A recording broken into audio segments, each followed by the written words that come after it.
అన్న. ఏం చేస్తున్నావు? వెళ్ళావా ఇవాళ పనికి? వెళ్ళానన్నా. ఏం చేస్తున్నావు? ఏం పని?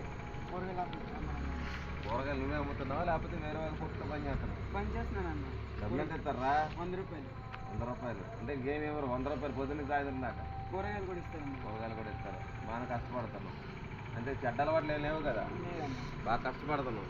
కష్టపడితే కష్టపడ్డలే కానీ ఈ స్కూల్ యూనిఫామ్ మాత్రం వేయకు పని చేసేటప్పుడు. అర్థమైందా? ఏమర్థమైంది? స్కూల్ యూనిఫామ్ వేయకురా పని చేసేటప్పుడు. భలే గుర్తు చేసామన్న. స్కూల్ యూనిఫామ్ వేసుకోమని. అవునా? అవునండి. అంటే వేసుకోవద్దంటే మళ్ళీ మరస్ట్ నుంచి వేసుకో, స్కూల్కి వెళ్ళేటప్పుడు వేసుకోకుండా మానేకి రై. వేస్తారు రేపటి నుంచి? వేస్తానన్న. రేపు మరి ఆదివారం స్కూల్ డ్రెస్ వేసుకోండి అన్న. వేరే డ్రెస్ వేసుకొని పని చేసుకో, కష్టపడు. ఏం చెడ్డ అలవాట్లు ఉన్నాయా? లేదు. ఎందుకని? లేదన్న. అదే ఎందుకని? మా అమ్మ వాళ్ళు ఇంట్లో కష్టపడతారు. మీ అమ్మలు కష్టపడతారు, ఓకే బాగానే ఉంది.